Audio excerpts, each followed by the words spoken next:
huge week in the basketball world for our Aussies. We've got a national champion to celebrate and heaps happening right around the globe. Welcome back to Heat Check, where we take a look at everything that's happening in the world of basketball as far as our Australians are concerned. Joel Peterson with you alongside basketball.com.au analyst Michael Houben. Mick, we spoke this time last week about the NCAA Championship. We thought we might get Aussies going head-to-head. We didn't get that, but we did get a national champion with Alex Condon and Florida. Yeah, it wasn't quite my prediction from last week, but I am not complaining. I think one national championship is very exciting. Alex Condon was sensational all season, and what a fantastic reward for him. It's a great story. Of course, he was sort of in the AFL circles and then made his journey to the Gators, and he played a really big role in their run to the eventual title. Yeah, he had a really good line, 12 points, 7 rebounds, had a really tough tournament. He did his ankle early, had a couple of quiet games, but he stepped up in this final game. Was a bit jittery to start with, but the things that he does really well, his defense in the paint, his hustle,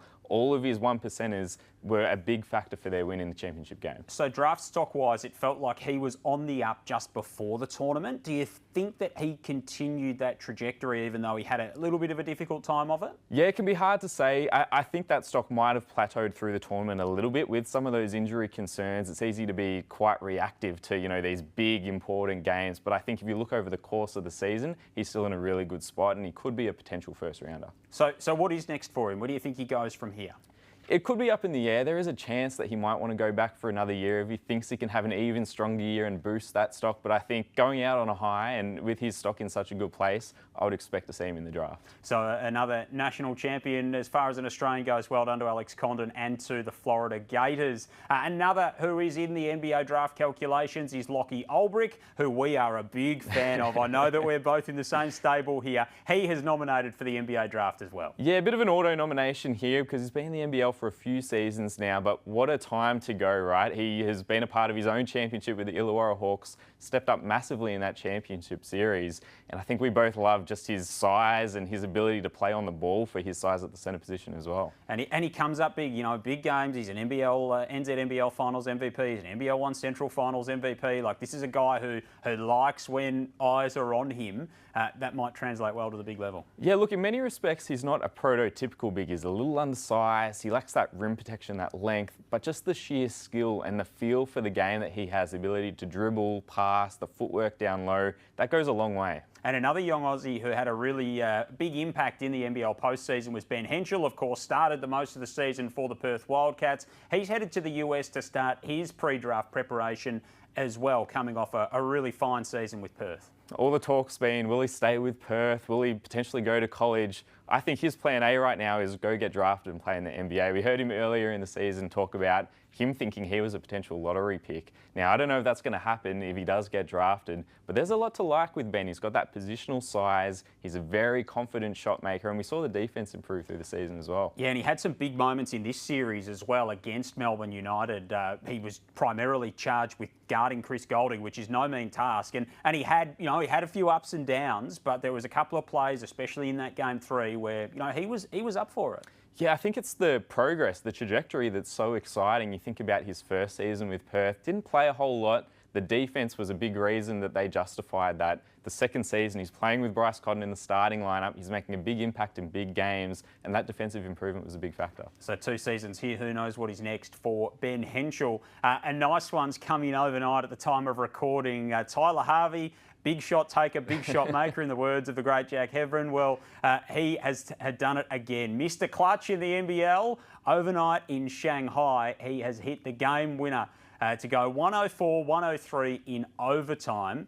And that is a deep game winner, Mick.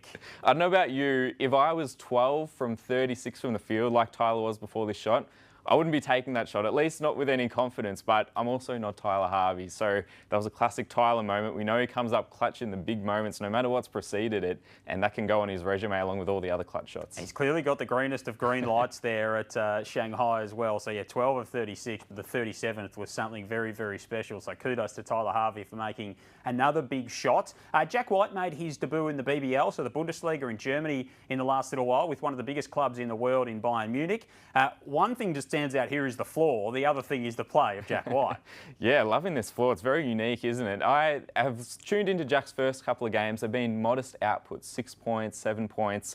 But we know Jack's not about the box score. He's an impact guy. It's all the hard work, the hustle, the rebounding on the glass. Those are the things that he's contributing. He's averaged about 20 minutes over his first 2 games. But in Germany, they play a very deep rotation. No player on their 11-man rotation in that first game averaged over 25 minutes. So he is a big part of their plans. If you're watching those highlights closely, that floor is doing all kinds of stuff. It's lighting up. There's things being projected onto it. So I think the Jack White highlights will be worth watching throughout the course of the season to see him play, but also to see what on earth they are doing with that Bayern Munich floor. I think, we need to just maybe speculate as to whether we can get that in the NBL. Yeah, I really want to know, is that legitimately part of the court? Is it a post-production sort of thing? It's very unique. I think the NBL could really do with it. It looks like the surface in a Macca's playground. I'm not sure it is, but that's what it looks like. You've been a busy man, as always, watching plenty of basketball right around the world, but you've actually been in Queensland the last couple of days because the Under-18 National Championships are on up there. So these are really the next crop of players that are ready to make the leap to NBL, WNBL and the college level. There's so much talent around there. Before we get into a couple of names, what did you like about the experience in Queensland? Yeah, it's fantastic getting up there. I enjoyed the warmth. That was one thing. But just being able to see the next generation. This is 2008 and 2009 born talent, so really young, got a lot of time ahead of them. But just seeing the guys are so talented that young, it just makes you think about their potential long term. All right, I'm going to ask you for a name to remember on both the boys and the girls side of this. Start with the boys. So Jai Fa'ale, this is the one guy that stood out to me on the boys' side of the comm. He is just a fantastic talent. He's come out of nowhere as well. This is a guy that was just playing in the VJBL and the Victorian competition a year ago. Now he's at the NBA Global Academy. He played for Global Academy in the 20s earlier this year. But playing for Vic, it's a whole different ball game. He is the star on this team. He's so shifty with the ball, plays both ends. He's a long guard, and I think he has the potential to play at the game's highest levels in due time. What sort of position do you think he projects to?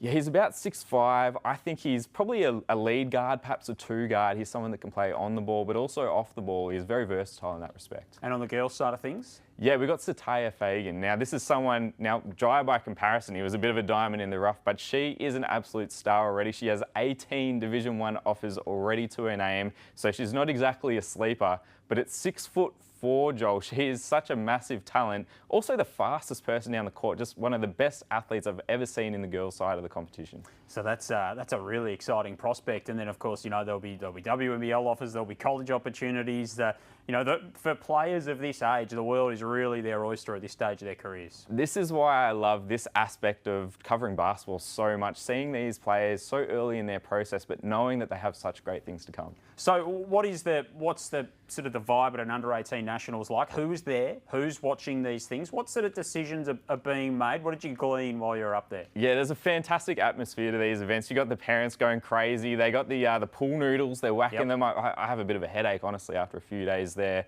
But also a lot of NBL personnel as well. You saw everyone from Brisbane, really, Stu Lash and co, they had to roll out of bed. It wasn't too hard for them. But also Danny Mills from Perth, SEM were there. Everyone really had some sort of representation. Of course, they're looking for the long term as well, and some guys that they could potentially recruit. And in terms of the depth, you wrote on basketball.com.au that maybe this wasn't as deep as we've seen in recent years? Yeah, look, maybe we're a little bit spoiled over recent years. We know there's so much Australian talent coming through. It did feel like a little bit of a drop-off, and you can always chalk it up to an anomaly, but I think if you look at the timing, and this is something we're seeing all around the world for this age group, it's not just Australia, you could contribute that potentially to COVID and, one of those crucial development years. These kids would have been about 12 or 13 during COVID. And of course, it's such a great pathway, so keep an eye on plenty of the names there, but particularly the 2 that Mick has highlighted. One person who came through that pathway and came through playing for Victoria Country through under-16s, 18s and national tournaments. I don't know if you've heard of him, Dyson Daniels, from a beautiful place called Bendigo, mind you, as well. And I tell you what, he is doing some really, really special things. So he joins the 200 steal and 50 block club, the first since Scottie Pippen in 1995. You're looking at names like Jordan, like Drexler, and like Olajuwon in that club.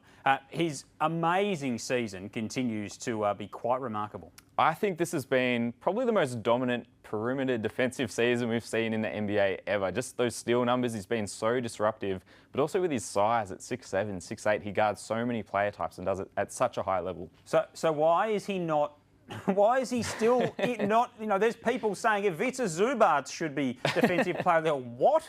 The guy that plays with Kawhi Leonard.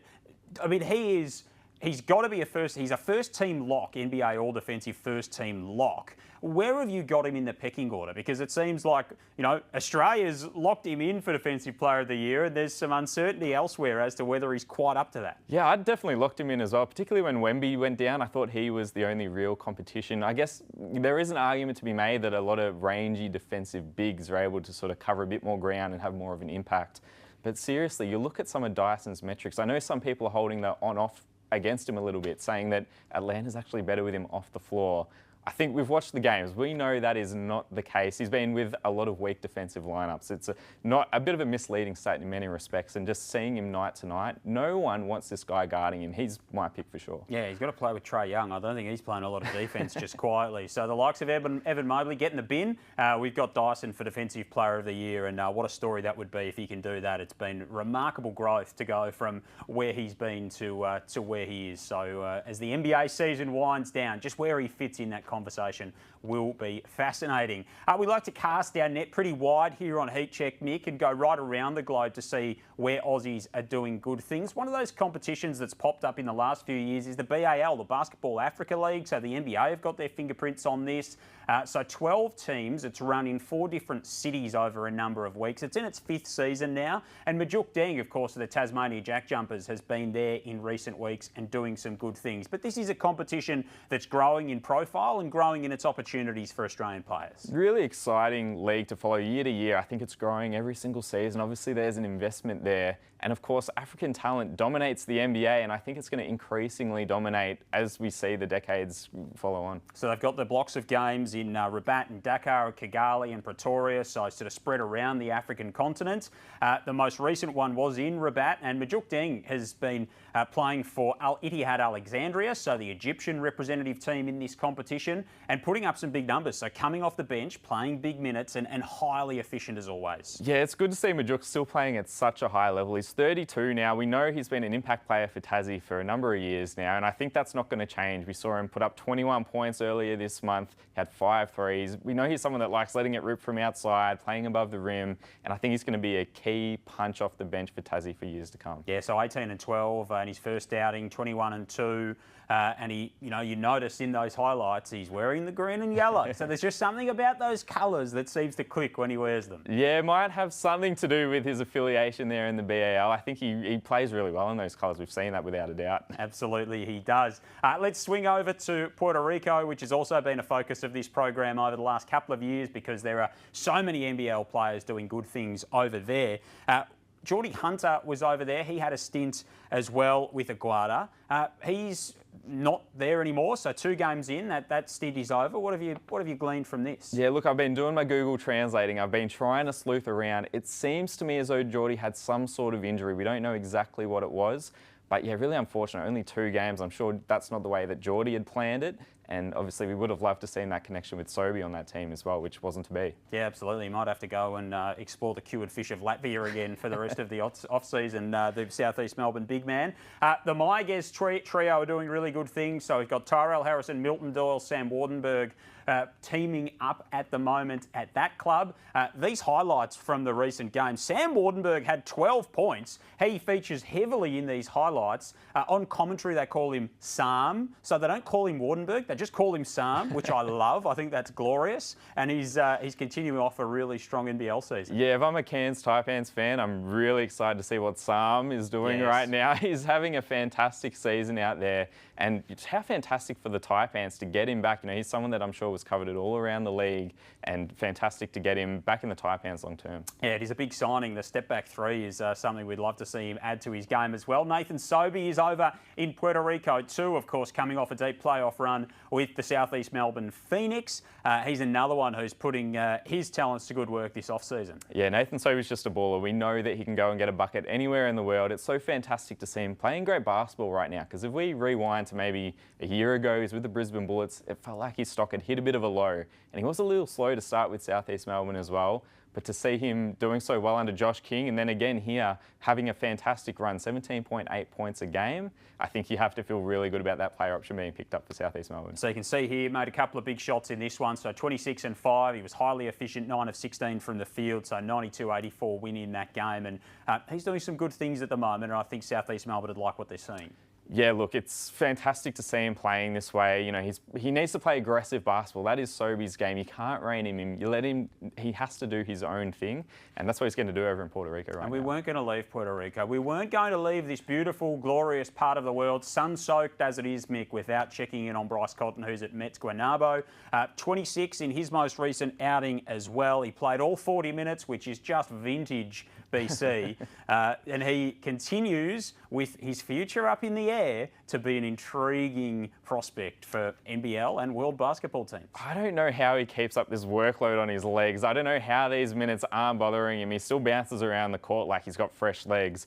It's really unusual to see Bryce not being the top scorer on his team. It's taken a little while to get his feet under him, but 21 and 26 in his last couple of games, I think we know that the best is ahead of him. Yep, he's ready for an explosion any time. Another name who is on the radar of NBL teams plying his trade overseas at the moment is Finn Delaney, who's played a lot of basketball in Japan. It's a really busy season over there. He had a couple of down seasons when he returned to New Zealand. He maybe wasn't the same Finn Diesel that we'd seen in recent years, but he's gone over to Japan and his form's really picked up of recent times. Yeah, really important distinguish to make here is that he's playing in the B2, the second league. He's playing alongside Angus Brandt in the front court there, but doing really fantastic things, over 15 points a game, 5 rebounds, 3 assists. I think this is a really good setting for Finn to really build that confidence back up and find his form again. Yeah, so he's played 42 games already this season, and his recent form is interesting. So 15 points a game.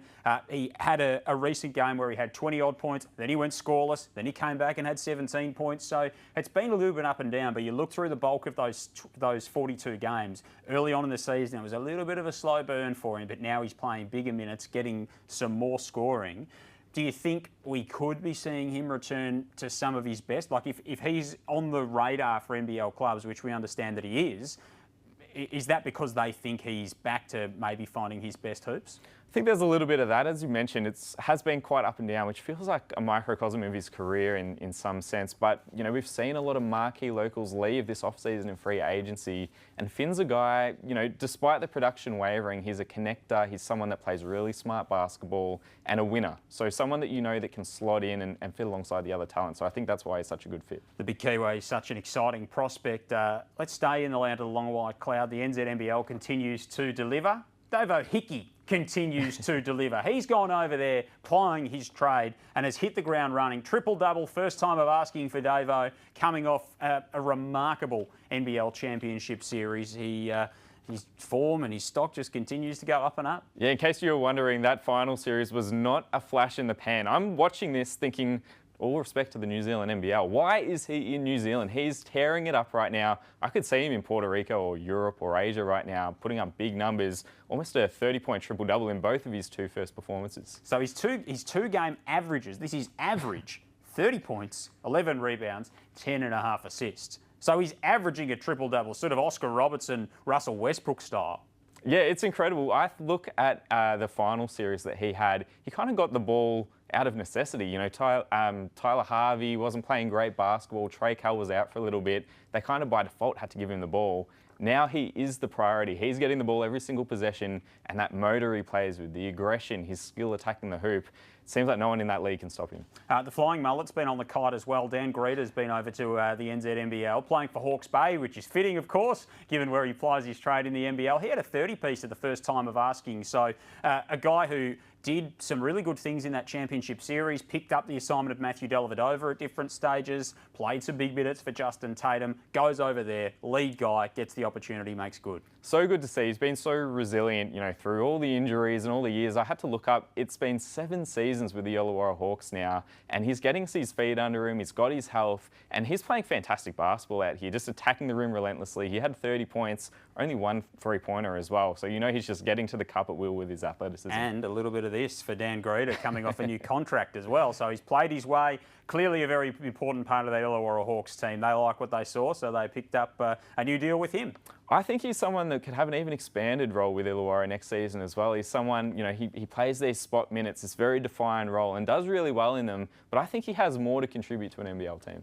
So we'll see where Daniel Greeter lines up, of course, and what he can do as the next NBL season rolls around. Hopefully he can continue his momentum with Hawke's Bay and keep going there. A little bit closer to home in the NBL 1, a familiar name, a legend in Adelaide 36ers basketball, Daniel Johnson, is plying his trade with the Forestville Eagles. They went down to the Eastern Mavericks in the NBL 1 Central in a classic on Saturday night. But the big man, he can still do his thing. He's still got it. You don't forget how to go get a bucket like this. Maybe his NBL days are done, but how lucky are we to still see him in the NBL 1, scoring from inside, scoring from out. I really liked it. He had a reverse jam in this game as well. He can still get up. We're going to see the reverse jam in a moment, because that was something really nice. His ability to find answers and create mismatches at this level, as we see him throw one down, that's something pretty scary for opponents. It's something, in many respects, maybe we've taken for granted for all these years. It's so rare to find a big man that has those skills on the block. He has vision as a passer. We saw him shoot the three at a really high level. That's something that Adelaide benefited from for a long time. And game on the line, you can chuck him the ball and you know that he's probably going to get you a pretty good look, if not a bucket. And finally, Annalie Maley, who is such a prolific talent, of course, WNBL MVP. She's on her way to the States to ply her trade with the LA Sparks and the WNBA as well.